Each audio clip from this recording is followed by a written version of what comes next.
Hello and most welcome to H1899 of the H series. We will today continue with John V. Canfield's Private Language, the Diary Case. Last time in 1897,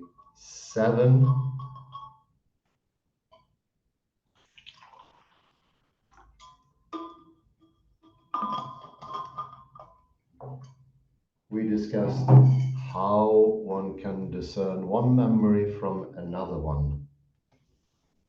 We had certain examples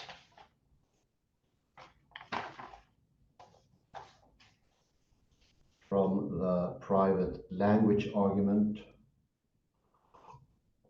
and how the metaphysical pictures arise when we make false analogies and how we misunderstand language itself.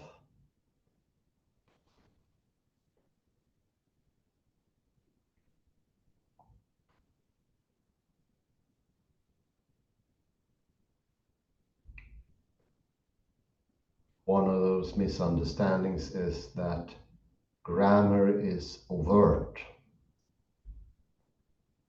that it could be something explicit.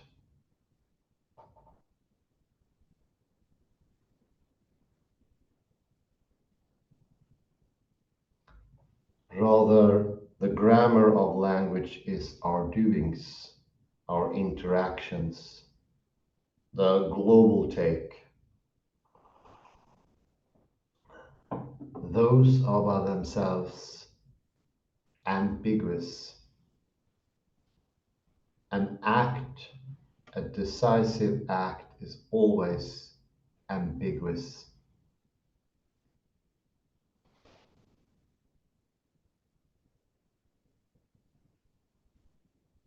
That could be said to be at the very core of acting, that it is ambiguous.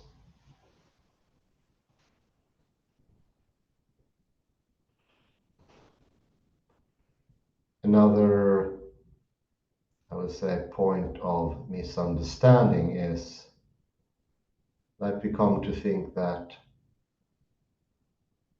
emotions or different mental states like intention, knowing, are sorts of perception, graspings.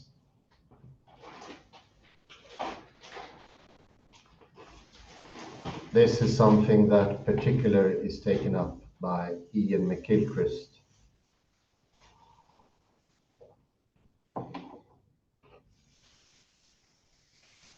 The idea to understand, one must take in something, infer something, digest,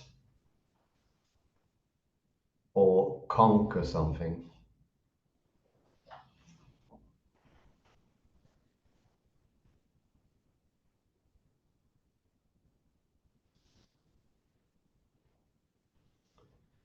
Once these misunderstandings gets established,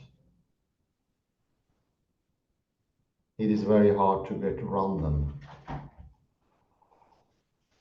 They enforce their power and they become how we treat understanding language, how we go into those things. And we seem to be searching somewhere far away for understanding, beyond the sky.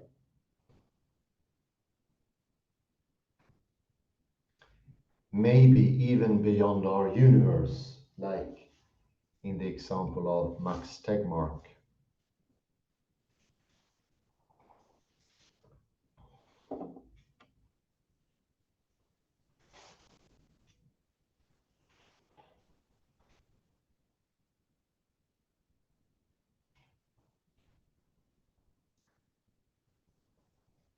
No, reality is in language already, and it's almost always implicit. You can barely point to it, but you can do it.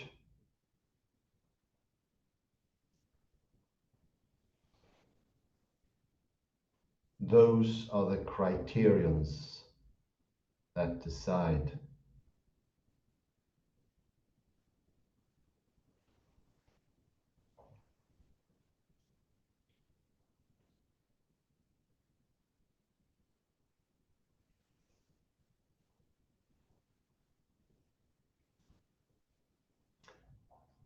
Without the criterions, the words will lack meaning. They will not have an power to say something.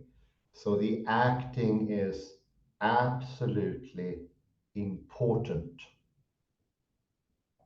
The act is what makes substance to the words.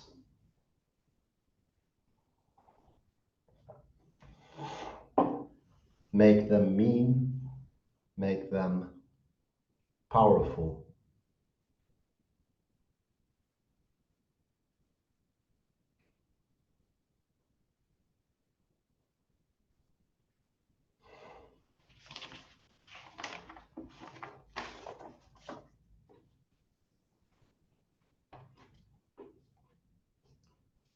There is a nice quote on 379, around 7 lines down. To name something is to give a certain expression a use within a language game. So it's when it has a use and when something has been done over and over and over again. Here, quantity counts.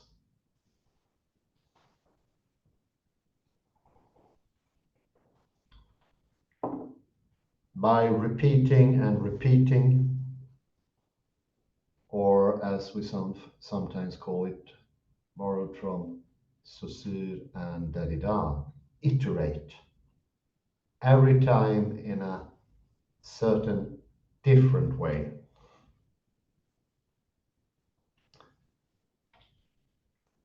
Meaning strengthens, becomes stronger, more decisive, more enforcing.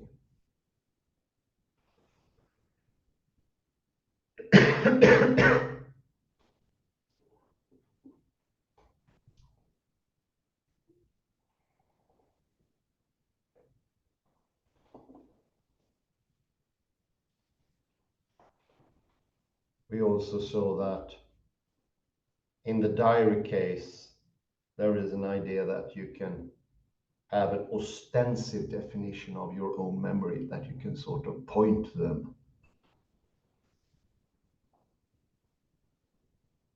See, there is my memory here in my head, and I can discern that from that memory by some sort of non-doing, non-acting movement. No, it needs to be literally done. We do things.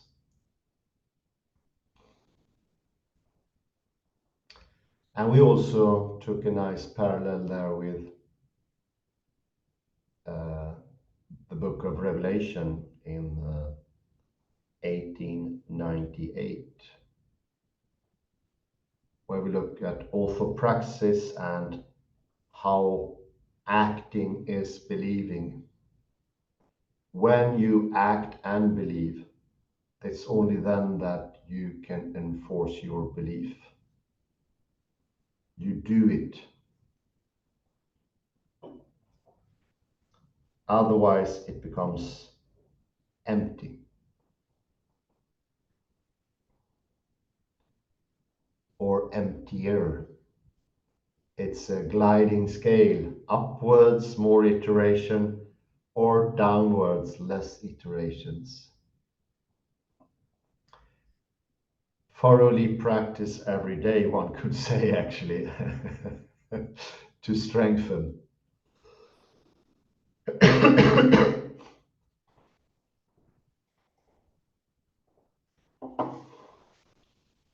And I will continue where I left off with 1897, just yesterday.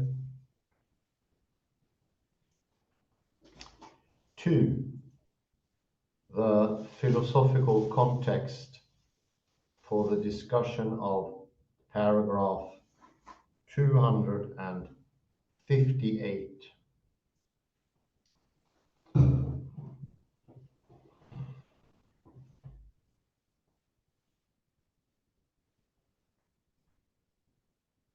The idea of a private language originates in the deeply held and pervasive picture of the private object.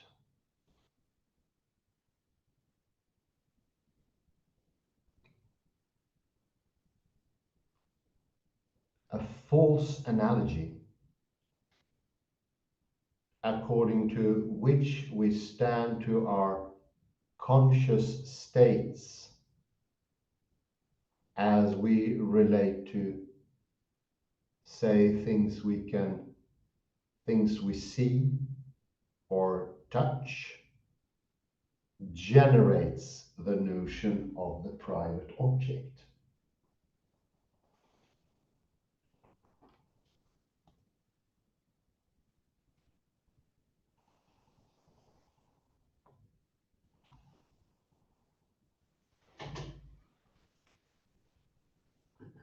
On one hand,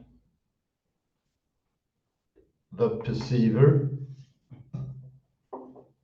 on the other, the entity, and between the two, the relationship being aware of.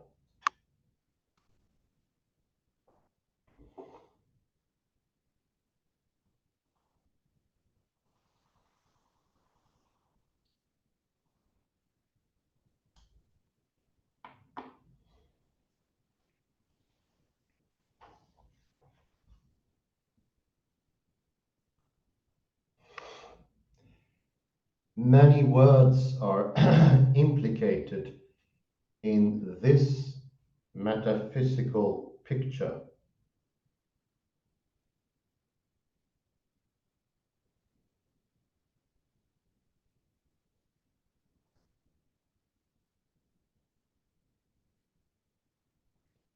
Talk of pain, anger,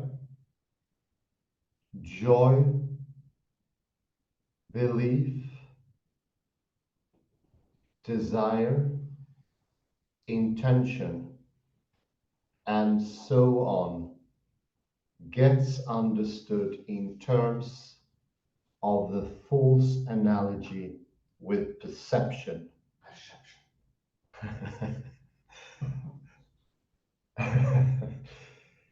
Anger, for example, is this a something?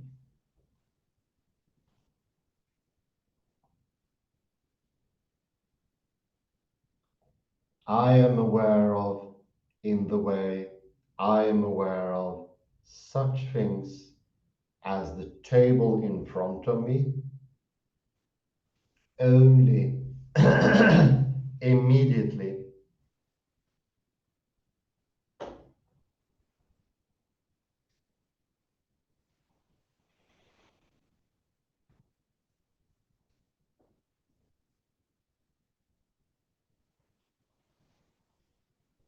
seeing itself gets understood through the same analogy.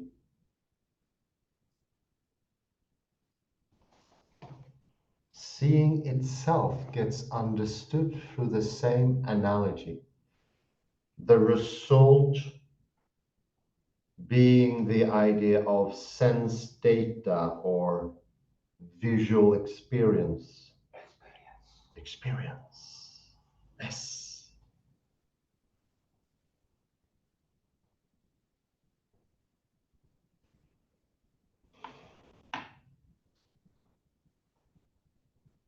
Aware of a given mental identity, I can give it a name, just as I can name what I see.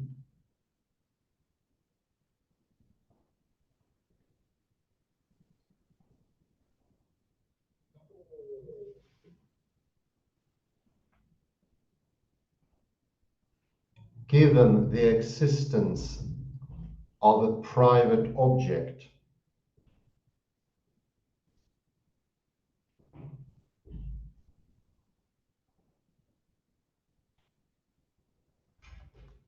surely I can baptize it if I wish. Give it a name. Anger, fear.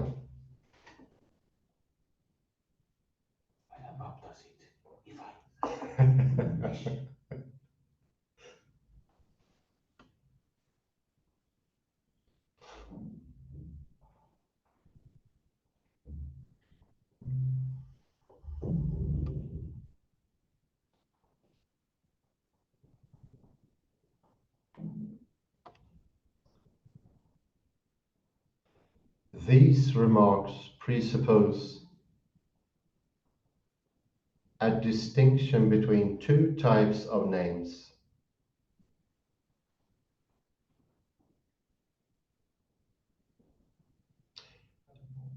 Those we use every day in talking about what we feel or are aware of.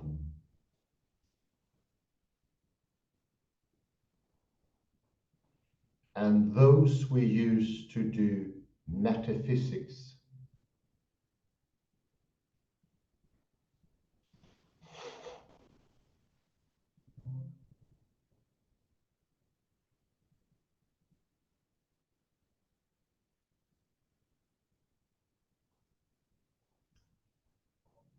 Pain and fear are examples of the first type.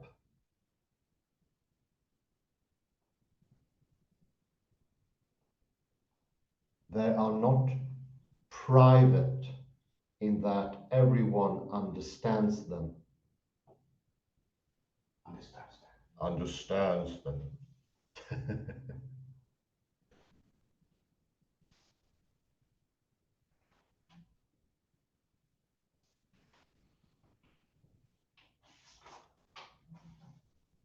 They are linked to certain natural expressions or behavioral manifestations, such as writhing in pain. Oh dear.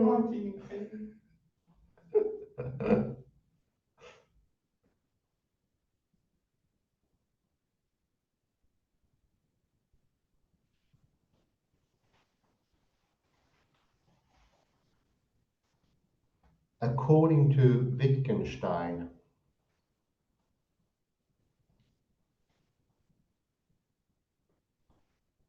to learn the first person use of such words is to learn to give a verbal expression of the state of being in pain or the state of being angry, and so on.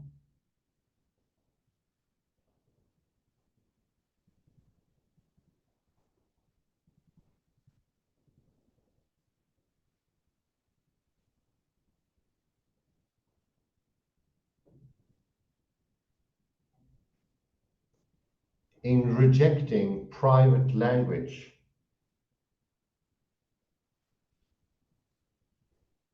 Wittgenstein does not deny that we can truthfully speak of such mental states as pain or fear.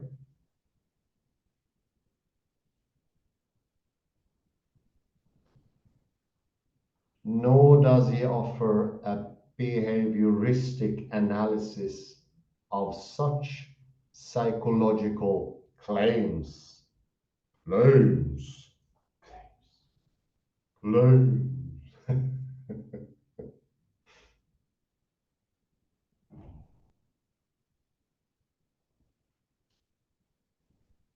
What he opposes.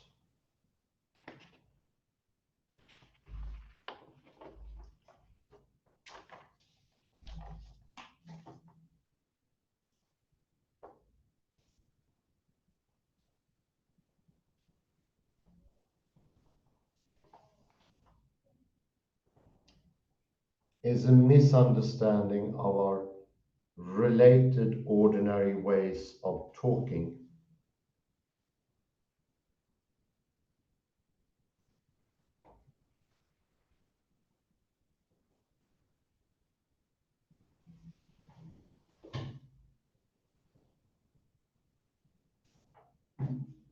This misconception involves hypothesizing a realm of the mental. The metaphysical use of names refers to entities in that realm. Realm.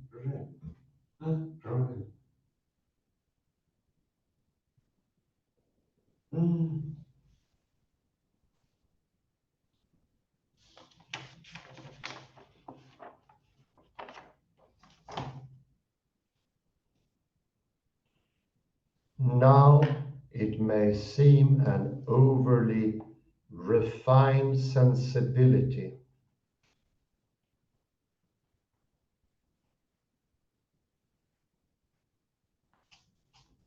that would grant the truth of a ground level claim like, I am in pain, together with a meta level one like, pain is a mental phenomenon.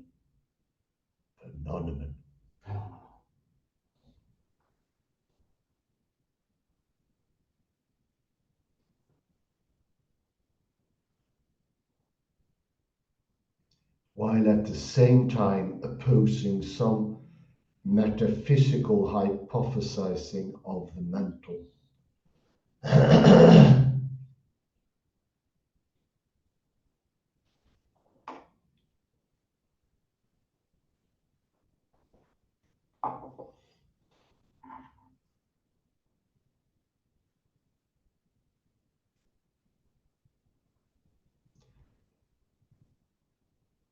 What is left to contest once one grants those assumptions?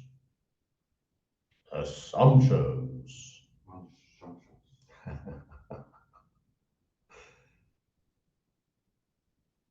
As I already said, it is a picture, a false analogy.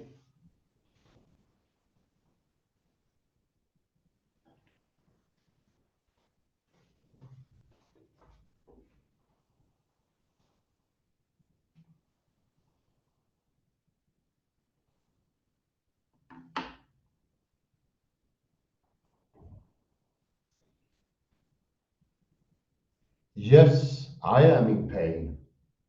And yes, pain is mental. And furthermore, I stand aware of that mental something.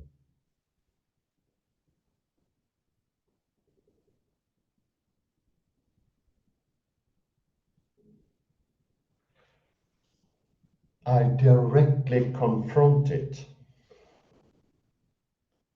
just as I might confront, say, some afterimage.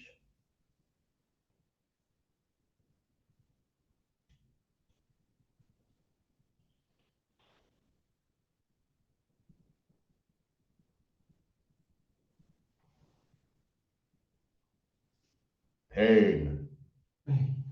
Pain is a referring expression and refers to some coloration of the mind, some mental state or object.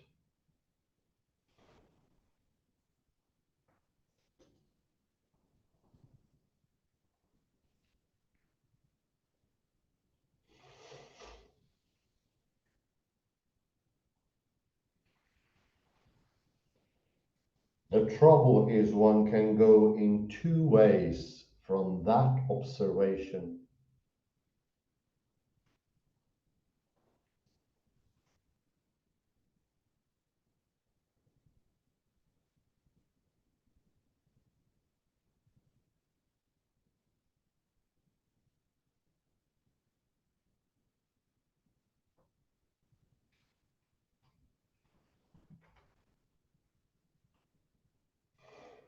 One can move in the direction of ordinary speech. Speech.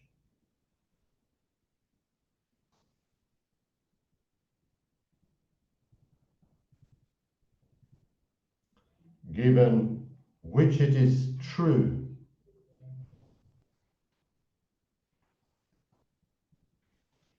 in perfectly ordinary ways, both that people are sometimes in pain and that pain is not a physical state but a mental one. Mental one. Mental one. Mental one.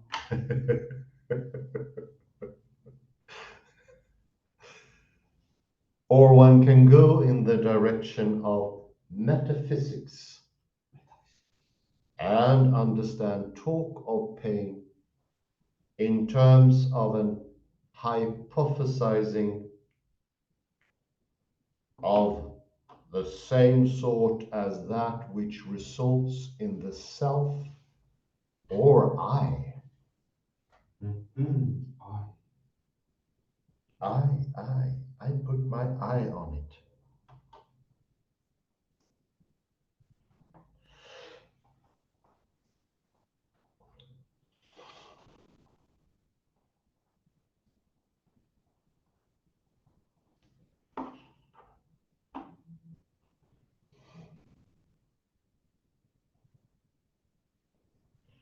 It is the latter understanding Wittgenstein spurns, and hence his remark,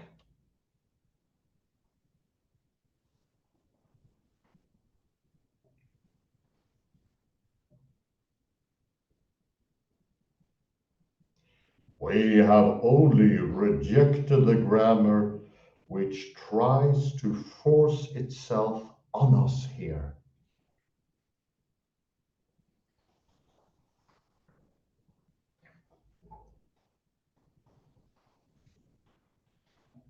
That suspect grammar takes talk of pain on the model of talk of objects.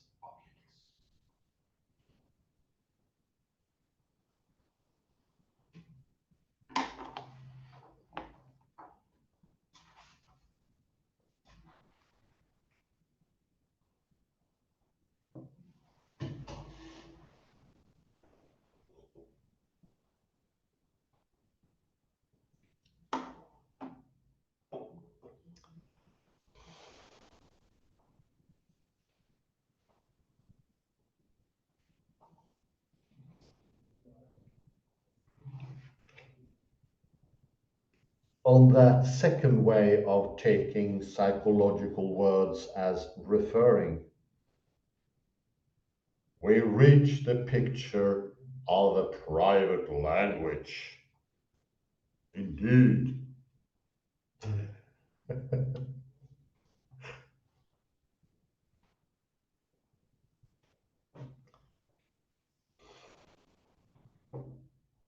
What pain, for example, refers to is something inherently, irredeemably private. Only I can feel this.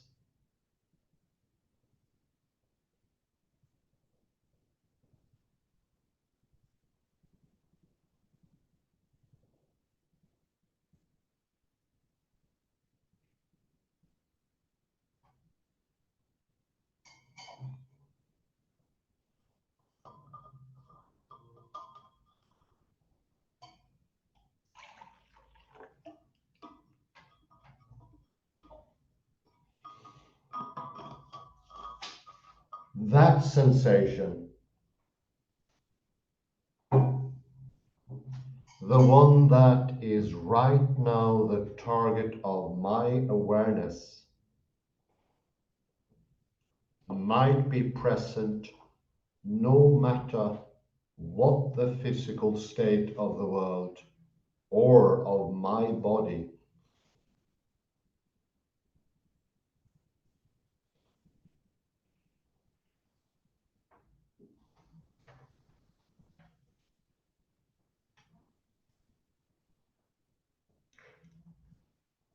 Seemingly, it is possible for me to introduce a name for that sensation.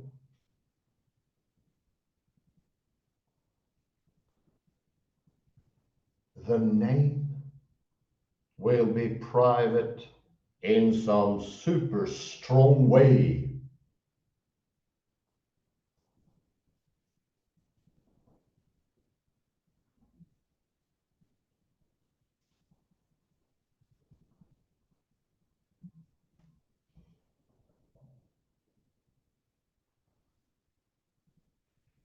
This name is not like some code word that another might possibly guess.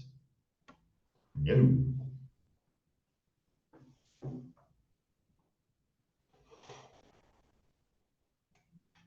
No one can guess the referent of such a private word, because the referent is unique to me.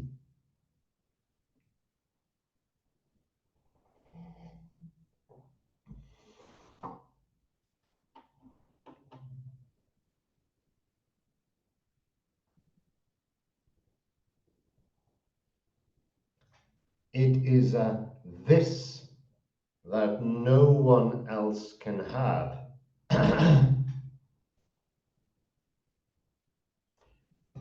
Someone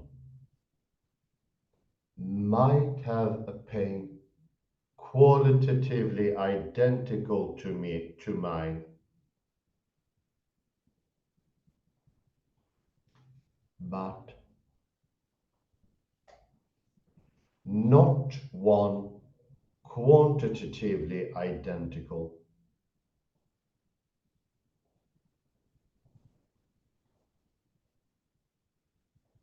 The contents of my mind are surveyable by me alone, or so we say. Say.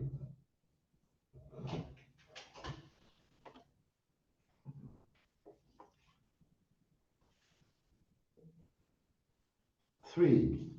The initial sentence of 258.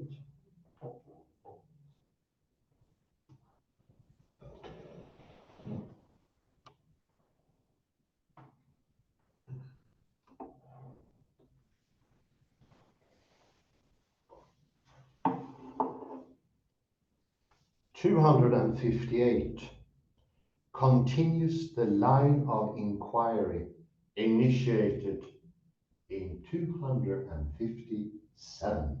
You will say. Yes, indeed. The later section examines the example of a child whose pain is never manifested.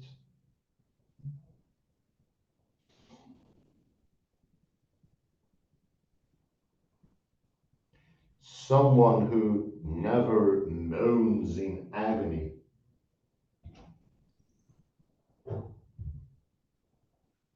whose face never twists in pain, and so on.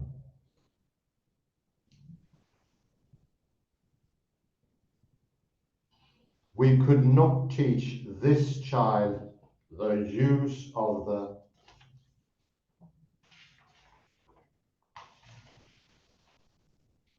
word toothache. Why? Toothache.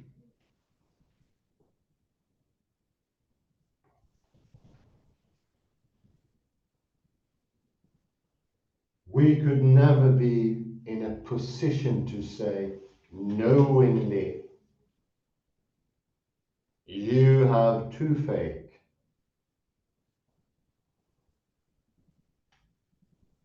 And are pointing out third person cases to the child wouldn't help.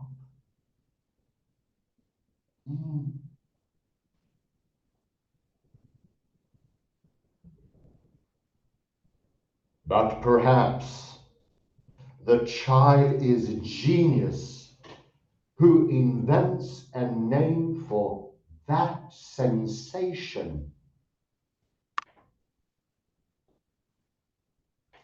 Sensation.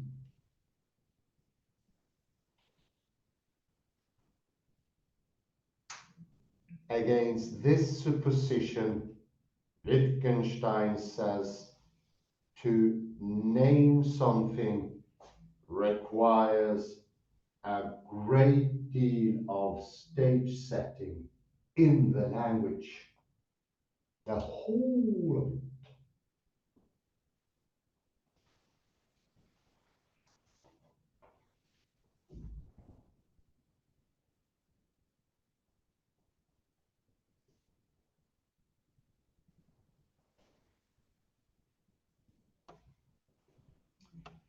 This grammatical observation echoes a point he developed earlier.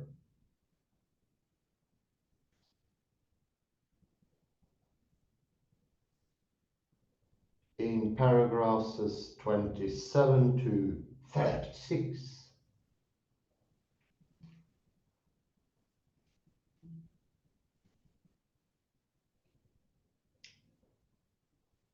No naming and no ostensive definition,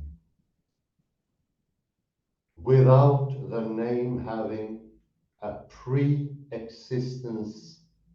existent place in the language.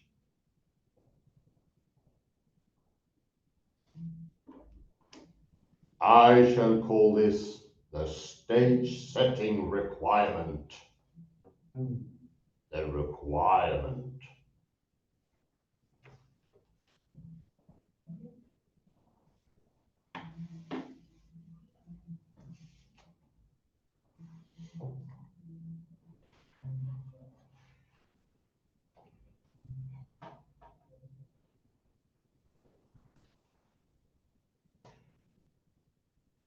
The picture of a private act of naming runs aground when it is observed that naming requires a stage setting.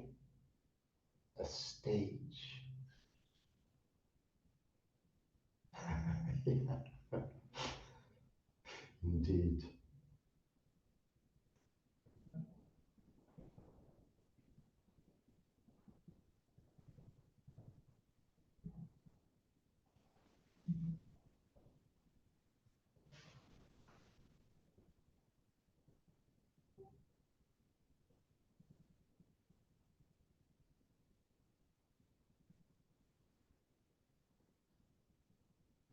Here again, Wittgenstein contrasts picture and use.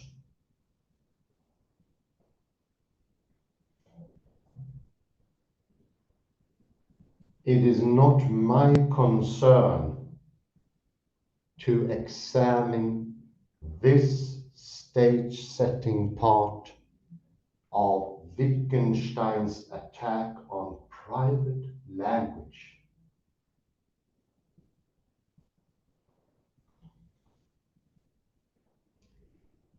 Although I believe it looms large in his mind when he considers the issue. Issue. Yes. To issue.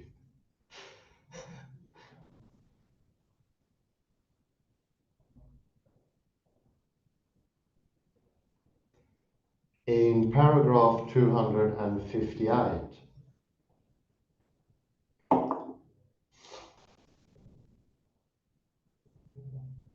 the genius child who, as far as pain talk goes,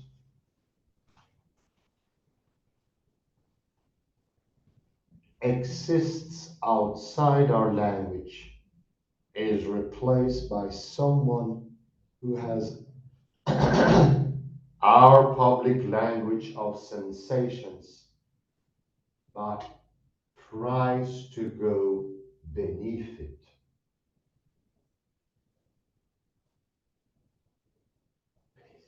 Beneath, beyond.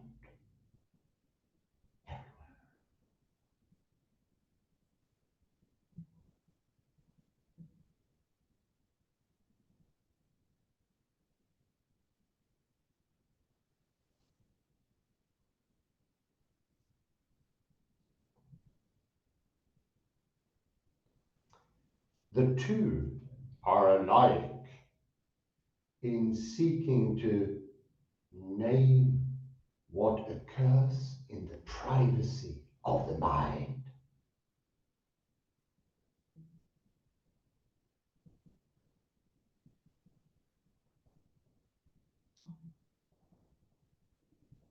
This second person is Wittgenstein's celebrated diarist.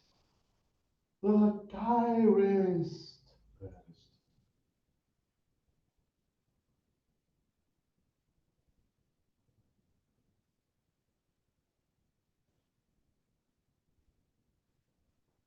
Quote, let us imagine the following case. I want to keep a diary about the recurrence of a certain sensation.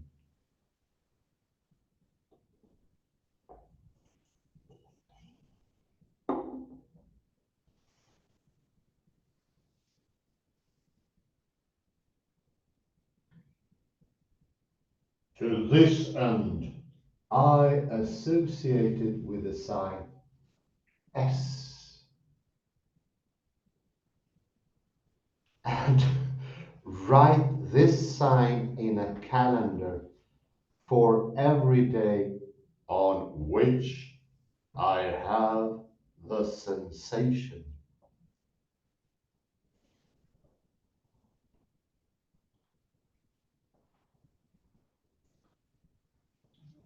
I will remark first of all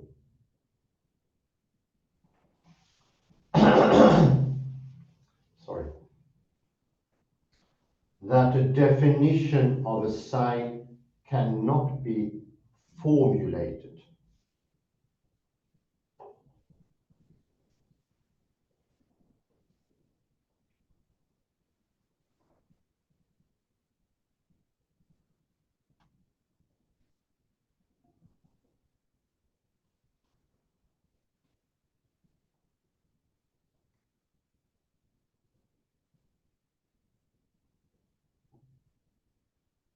In the last sentence above, Wittgenstein speaks in propria persona, he himself.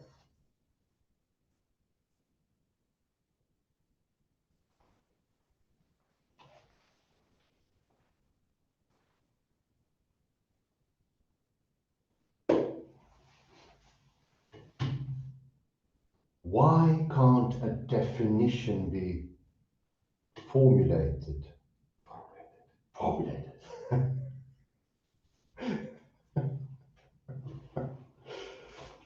Because a definition, a normal, everyday definition, will employ words from our common vocabulary. Vocabulary.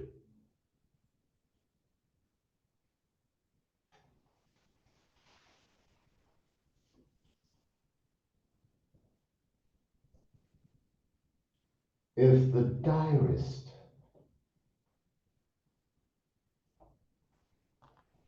could use our common vocabulary to say what the sign S means, then S would not be a word in a private language.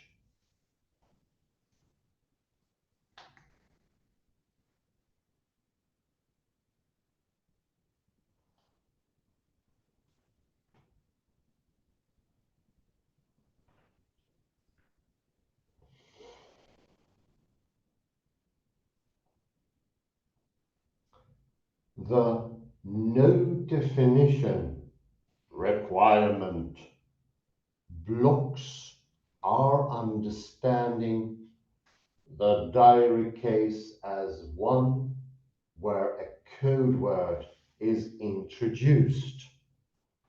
Indeed.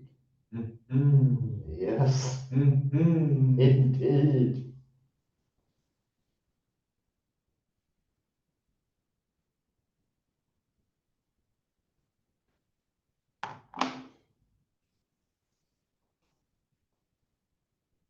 I could resolve, say, to use the symbol P to stand for pain.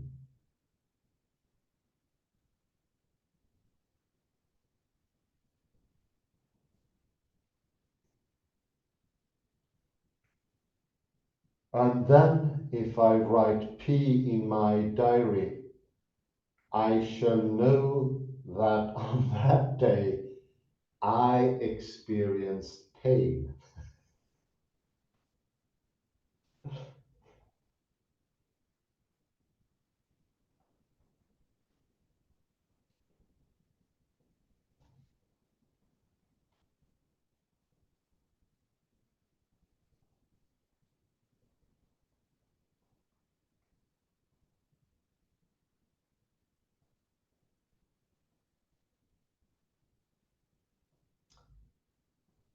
But in a code diary, a definition is possible.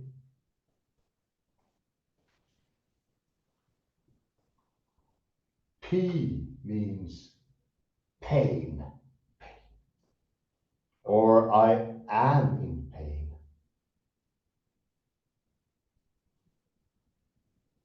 And we all understand the word pain.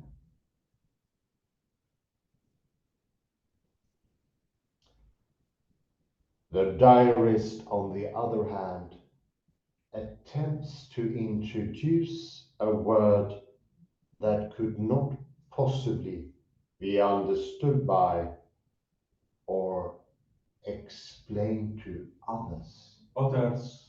Others, no one, oh dear.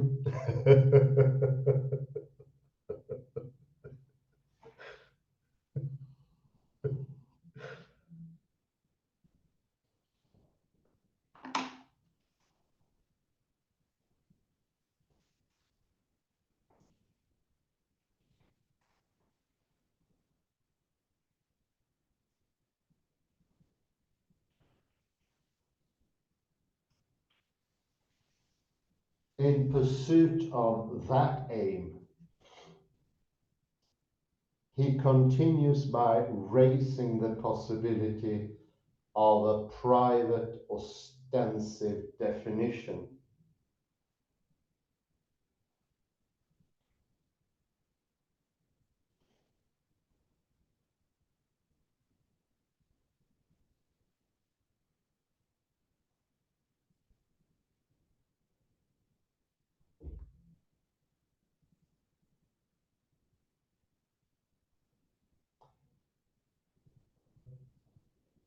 But still, I can give myself a kind of ostensive definition.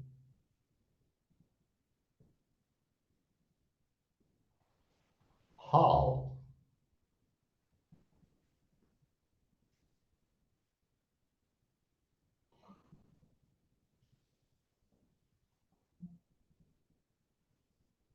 Can I point to the sensation?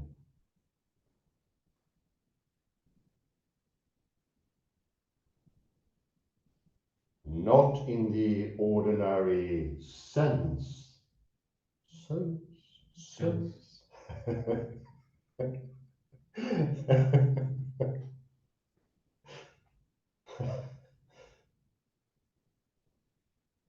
But I speak or write the sign down, and at the same time, I concentrate my attention on the sensation,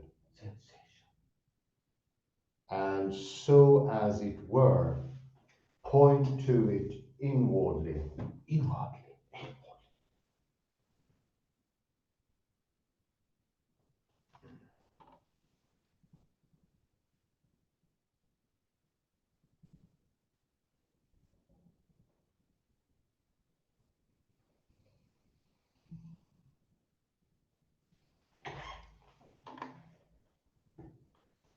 Wittgenstein now enters an objection that his alter ego will reply to.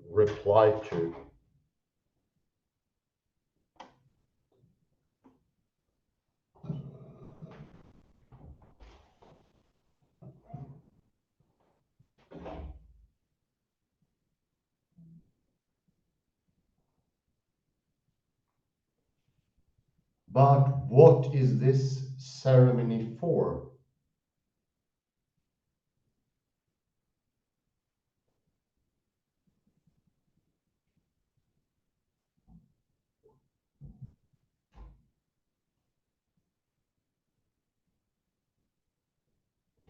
For that is all it seems to be.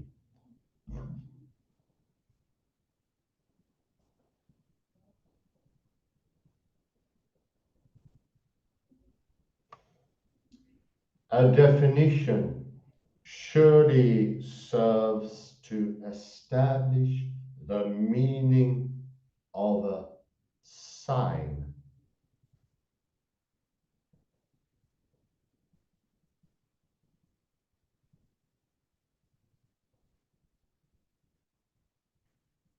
Normally, an ostensive definition establishes the meaning of a sign.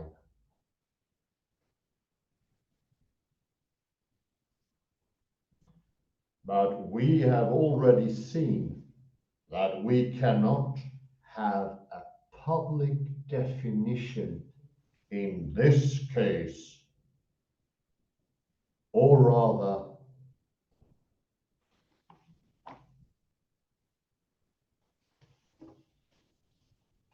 that the example we want is one where there is no public definition. Hence, no meaning in the standard sense of a shared or shareable meaning.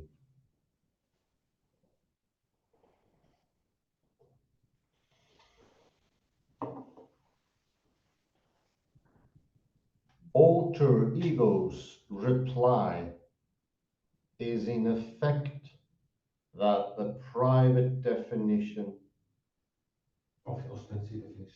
private ostensive definition, does establish a meaning,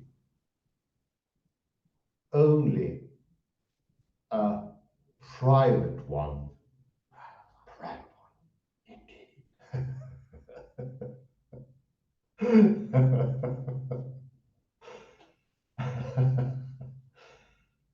Well, that the establishing of a meaning for the sign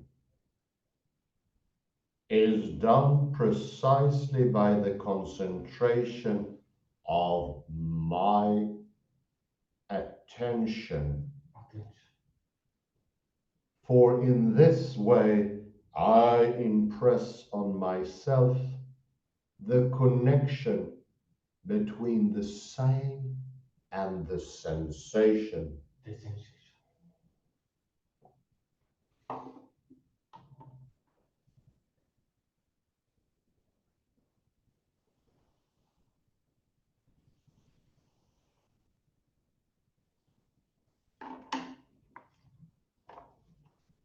And now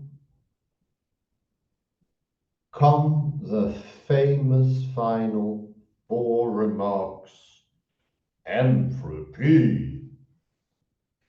P. Quoted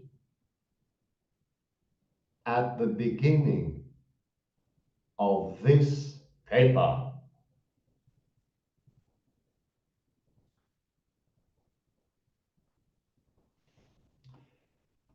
Before considering them, I shall pause to look at some of the relevant secondary literature.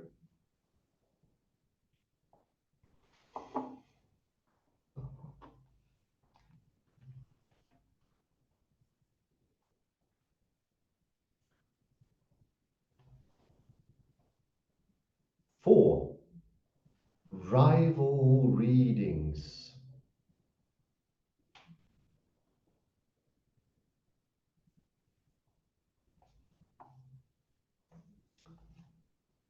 We can apply a threefold typology given by Canlish to the literature's reading of Wittgenstein on private language.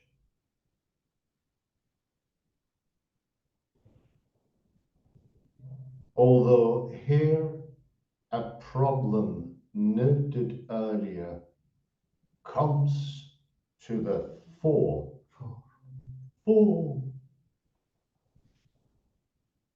It is not always clear to which particular PI text a given interpretive claim in some reconstruction of the PLA refers.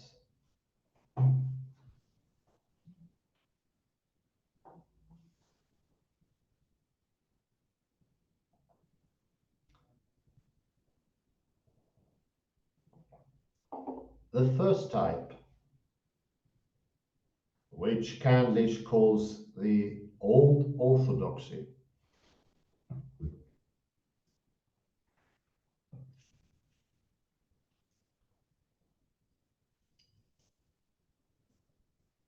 reads Wittgenstein as holding that the would-be private diarist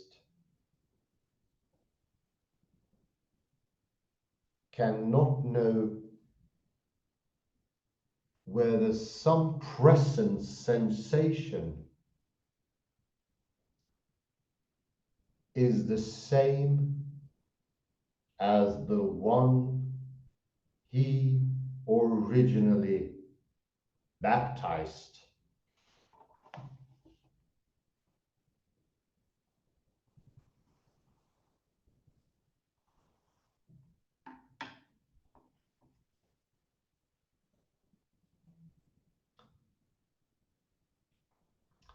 This reading is now widely discredited, and I shall not consider it further here.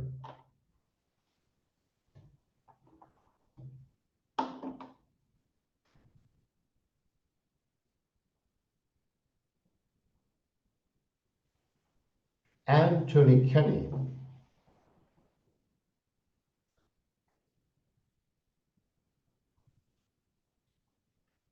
pointed out its inadequacy and offered instead an interpretation according to which the private diarist face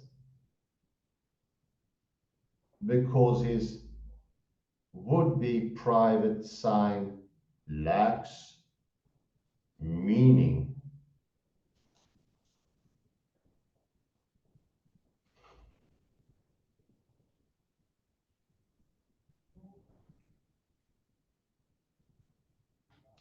As Candlish notes,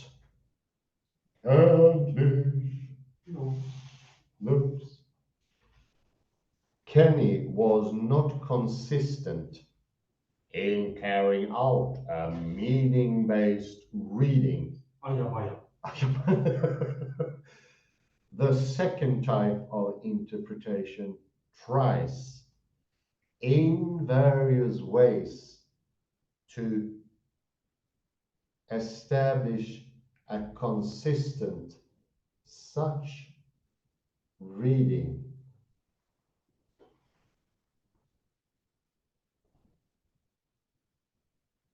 Candlish's third type of interpretation is the one Kripke gives.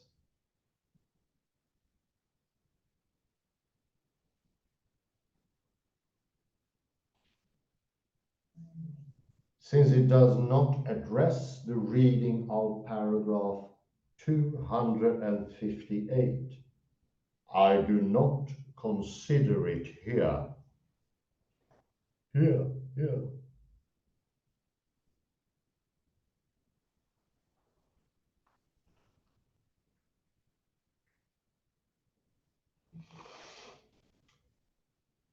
The main post-Kenny meaning type interpretation of paragraph 258 hold that there cannot be a criterion for correctly remembering the private ostensive definition because no successful definition occurred in the first place.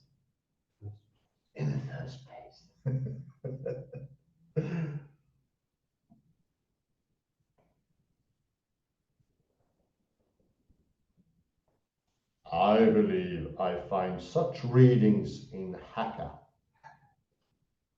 Mary McGinn, and Hans Johann Glock, among others.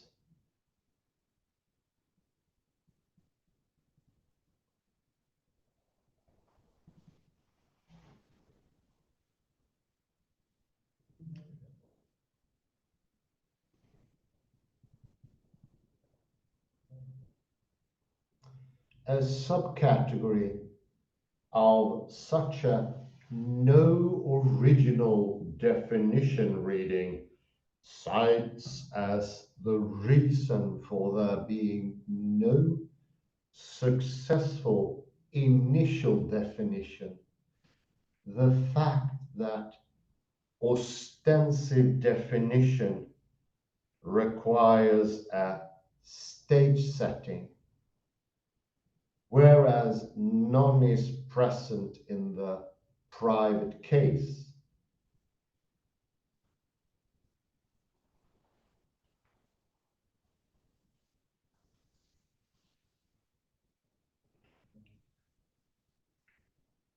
Some later remarks by Glock indicate that his interpretation falls in this subcategory.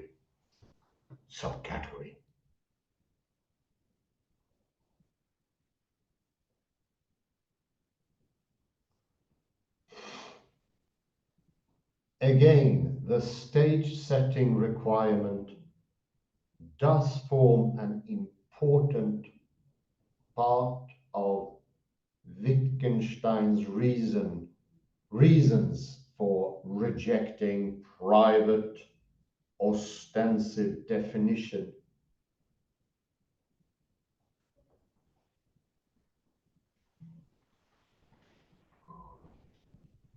For example, the line of thought in question is emphasized in the notes for the public lecture published in Philosophical Occasions, and it is at the core of paragraph 257.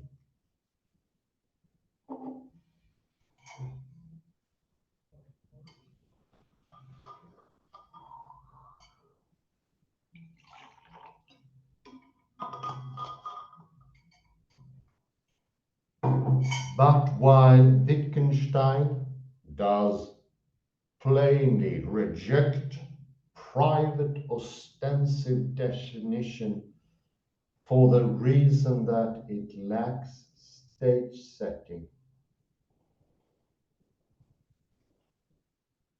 we cannot say he gives that reason in support of paragraph 258.9. Note. N.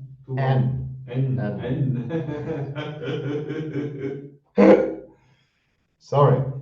Paragraph 258, M to P, is supposed to demonstrate the failure of the would-be private ostensive definition presented earlier in paragraph 258.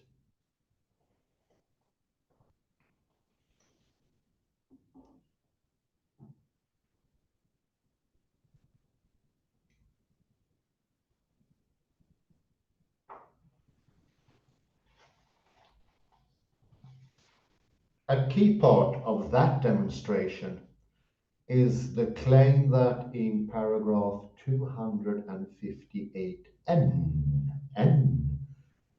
that in the present case, I have no criterion of correctness. Good.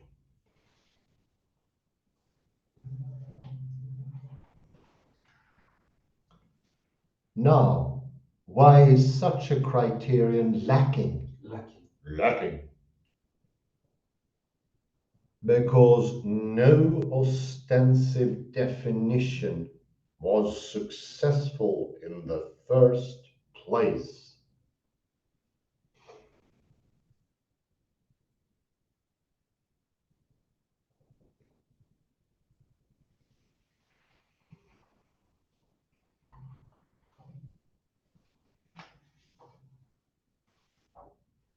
This argument is circular, and therefore we had better abandon both the no original definition and its subtype.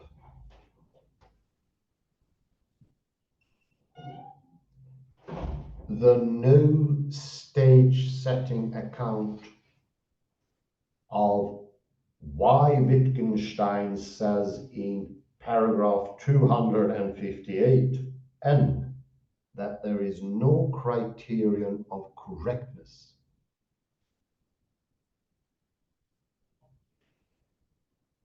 Rather, we need to find out what new point paragraph 258 adds to the discussion in paragraph 257.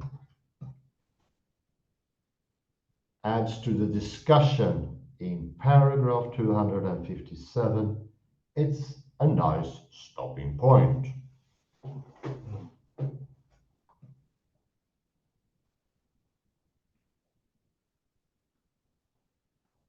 Page 383. Indeed.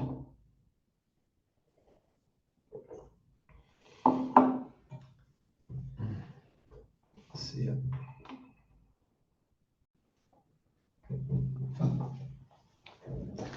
So now to the summary.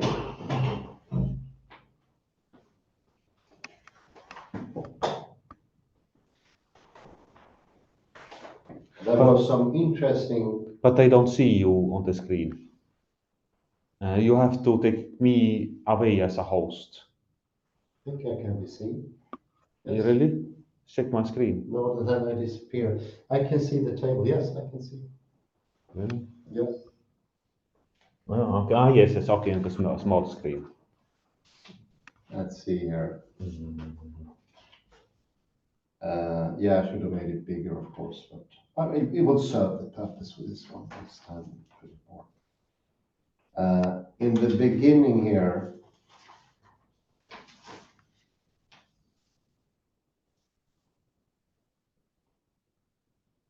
it's a very interesting point, and it's the false analogy is that we think of the inner things as the things that we can observe, like a pen. Good example. I can touch it, I can see it. It's something tangible as well.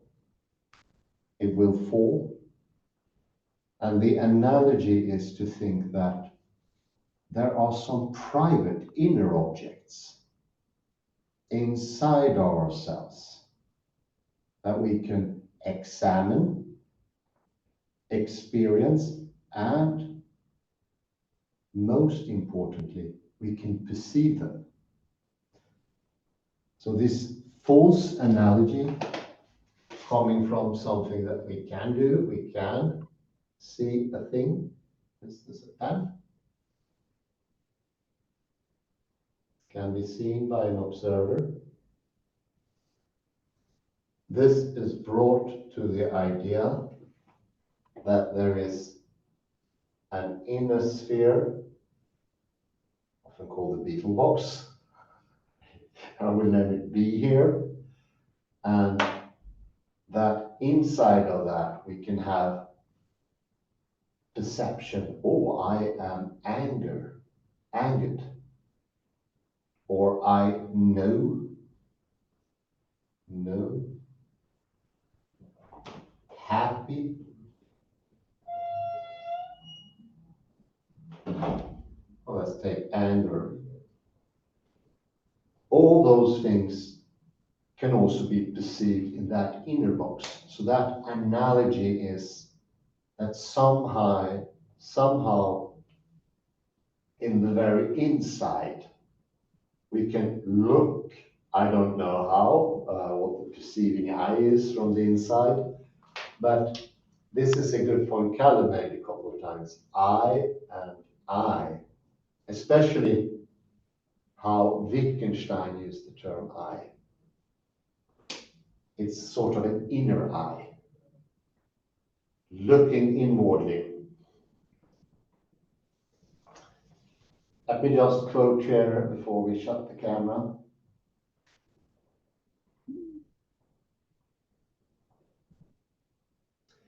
A false analogy, according to which we stand to our conscious state, whatever that is, as we relate to, say, things we see, touch, generates the notion of the private object. On one hand, the perceiver, whatever that could be. On the other hand, the entity, the anger, the emotion, the intention, the knowing. And between the two, the relationship, being aware of. This is also helpful. It's in italics.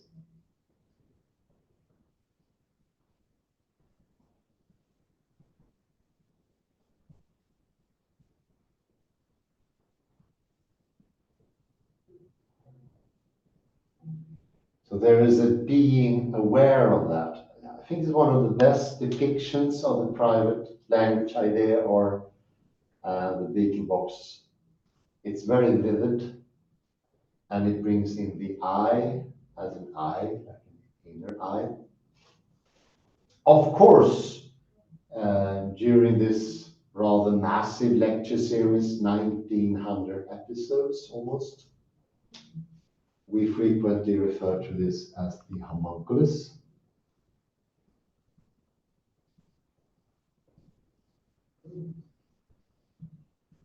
Or the little person within. Or why not the panopticon, the all-seeing eye? And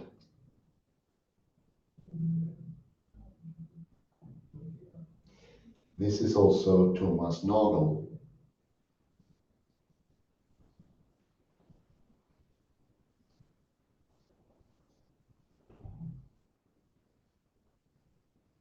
The view from nowhere, you might remember well, because it's been repeated frequently in the lecture series.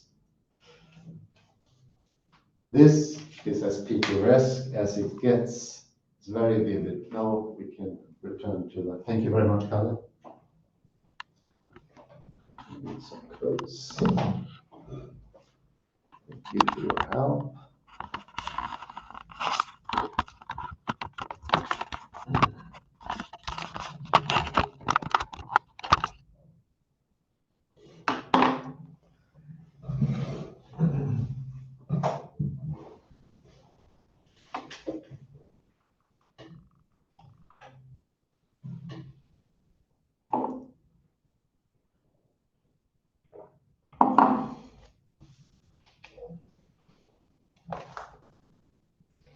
And if we go to page 380, actually begin the last three words on 379. I can just read them. Seeing itself gets understood through the same analogy. And this is extraordinarily interesting because it starts with this one and it goes over to seeing itself. So all of a sudden, to see a thermos becomes something internal. And this is the sense data problem, which we went into so much in neurology. The idea that there's an inner process in seeing things outside of ourselves. This is not something Canfield explicitly goes into this article, but he does it in other articles. But it's connected to naming.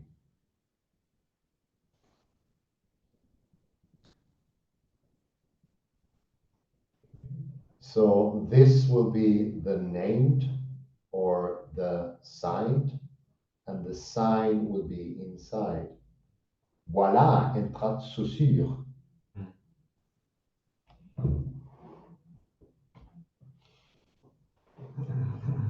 If we go down to the third paragraph here, beginning with now.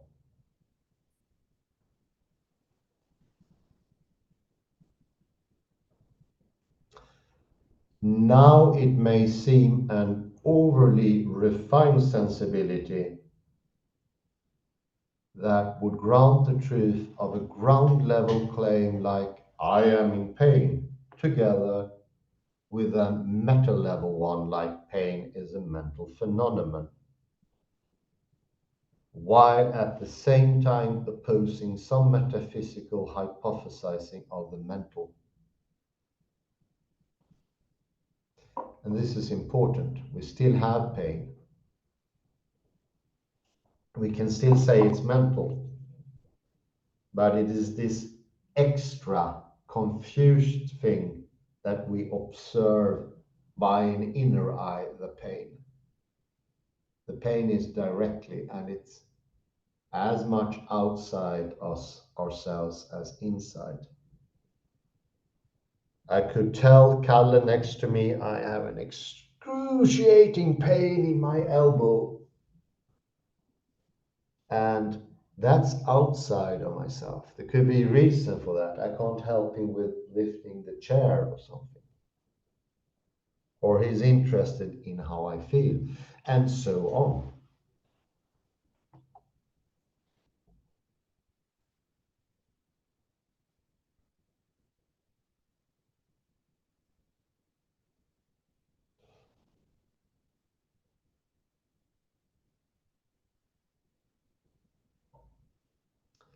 to go further down on that page. And at the end of that paragraph, it says, it is the latter understanding Wittgenstein spurns, and is this the so-called establishment of the I? I don't know if this is the best way of putting it, but let's use it this way.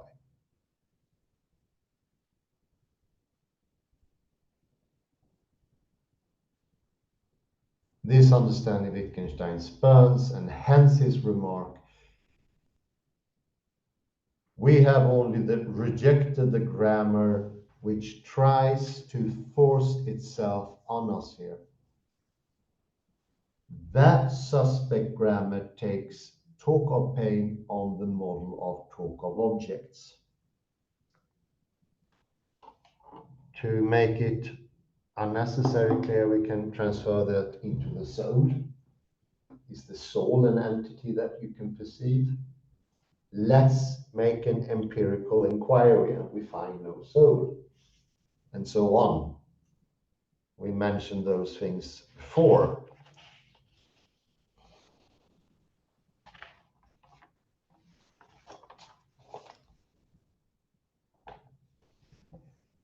And of course, to make it even more filling, he rounds it out with at page 381.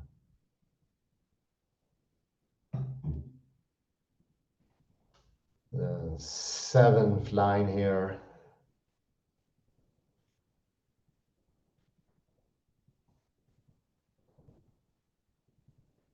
And that is the idea that you can just name things, like pointing to them, the Augustinian fashion, ignoring that they have to have some sort of pre-existing place in language. No naming and no extensive definition without the name having a pre-existent place in language. I shall call this the stage setting requirement. So Augustine is a bit like the inventor of Esperanto, Zamenhof. He just invents words and creates them by pointing to things, and in the idea that that would be a comprehensible language.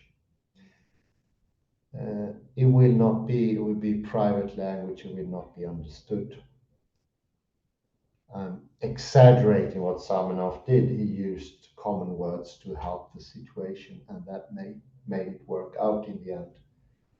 But the idea that by pointing you can create your own words won't work. There needs to be a stage setting. The whole global intake needs to be there.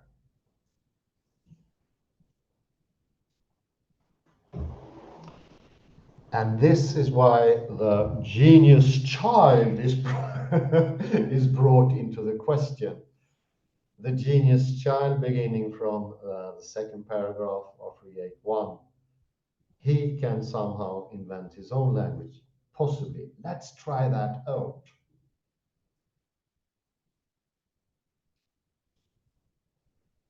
But they will become some sort of code words. And those code words will be definitely within the back Beetle box.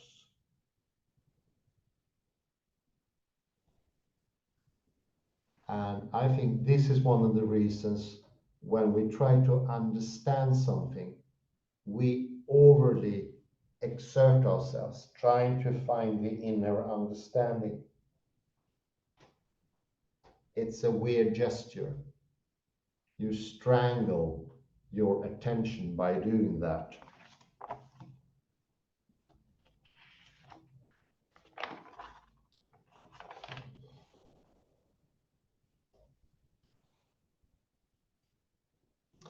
You can see on page 382, if we might.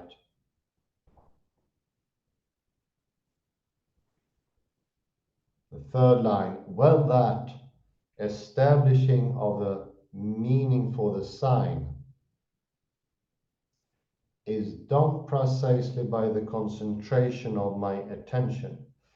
For in this way I impress on myself the connection between the sign and the sensation.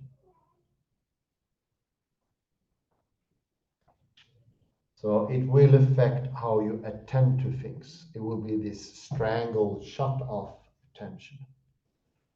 But now to my colleague Kalle here, wants to say something and see if I can get him into that.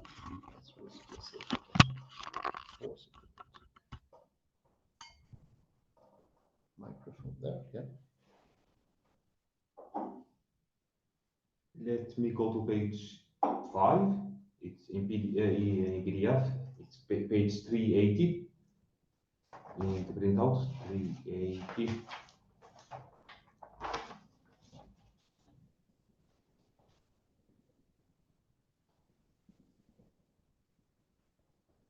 Let me see. So it's here. So it begins on the paragraph on that second page. See that? Okay, yeah. Yes. So in the middle of that paragraph, I will highlight there on the screen. This name is not like some code word that another might possibly guess. Yeah. No one can guess the referent of such a private word because the referent is unique to me. It is this that no one else can have. So let me compare this statement with a code word that we actually have in the book of Revelation, like Babylon. Yes. Another code word in the book of Revelation is Balaam and Jezebel. Oh, yeah. But let me use now Babylon for this. So you could ask, is this a private word that John invented? Or is it a code word that his audience would have been familiar with? Yeah. Of course, we don't have any other.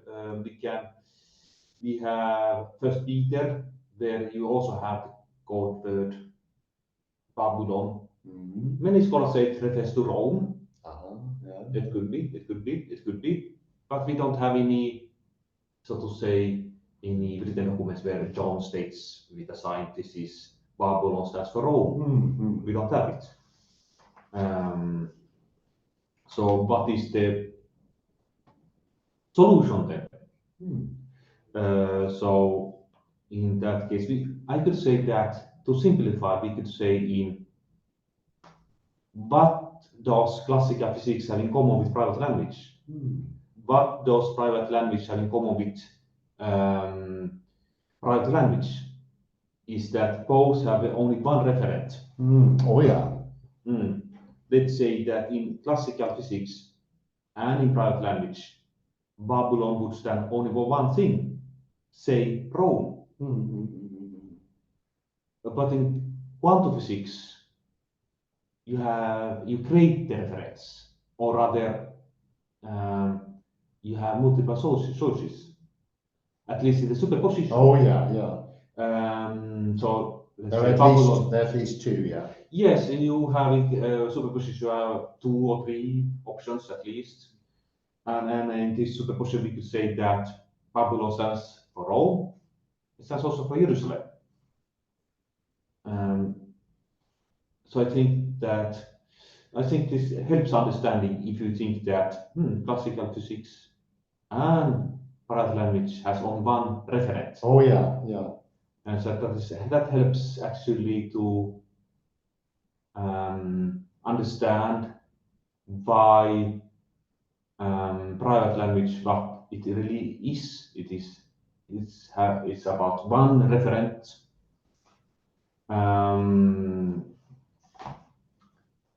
And the I could actually be taken as being the origo, Yes. the starting point, so to speak. Yes, in good way. In classic, like in quantum physics, that is I, not the fixed I. No. Because you have to remember, we can even speak about one single I to keep the homonymy living. Yeah. But we remember, as Lina noted, the I is never fixed. No. It's global. It's it's global. Taking the outside in at the same time. Mm-hmm. And I going both ways. Mm-hmm. And in this way, let's say Babylon can also stand for the literal Babylon, the city of Babylon in today's Iraq. There's many references, or even a Babylon today, let's say something evil like whatever you might take it. So Babylon would correspond to the modern day Iraq then? Yes, the city of Iraq is Saddam Hussein tried to rebuild it, but then it came to nothing because he fell from power. So he tried to make the hanging gardens and everything? Something in that direction, yes. Wow. He saw himself Nebuchadnezzar the second. Okay, why not? But in classical physics and in Pratt language, you say Babylon must only mean one thing. Yeah. It's a fixation. Yeah, it's a fixation. Yeah, as is the origo. It's a fixation. It's a bit like this. You literally, as he writes here, you take away your attention. When you try to focus it on the inner object, I will understand this, and everything around you disappears, and the smile on the face disappears. There's no more humor because humor takes both ways. So this is an opening up. I got happy reading these paragraphs by Canfield. His descriptions are quite picturesque. Let me continue comment on one last thing. It's the same paragraph. I don't know this. Okay, so it's right there. Someone might have a pain qualitatively identical to mine, but not one quantitatively identical. I don't know if I completely agree, and it's a little bit vague.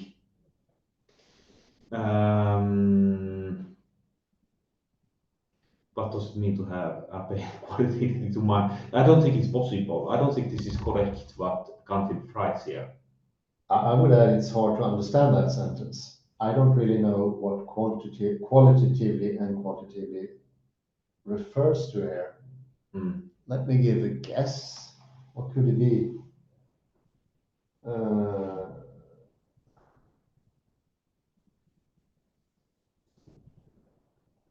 Qualitatively could mean here maybe possibly that you can say you have a pain, private pain, and I'm a pain, and that is qualitatively the same because it's the word pain. But the inner workings of that pain we can't understand. Something in that region, I don't know really. But it's a tough sentence. I thought about quoting it, but I gave it up because I can't get grips on it really. Well, I propose that that we leave it there for today. Yeah, sure. That was good. Thank you very much, Kalle Lundo, for participating. Thank you for your excellent comments. Now we know that Babylon is in Iraq, and that also that Saddam Hussein tried to be the new Nebuchadnezzar, was it? Yeah, if I got that correctly. And also an idea of, which is rather vivid, visional, picturesque. I use the word, I don't know if it's correct in English, but it's very visual. So the idea that the outer objects are things that you can see and touch, and therefore it would be the case that I can also see, touch, or at least perceive my inner objects, my inner meanings, and Entrat Saussure or Entrat Austin or the previous Wittgenstein, who thought meaning could be something in the black box. I could have my private meaning. And thank you everyone for listening in. Have a very pleasant morning, day, or afternoon, wherever you are. Bye bye for now.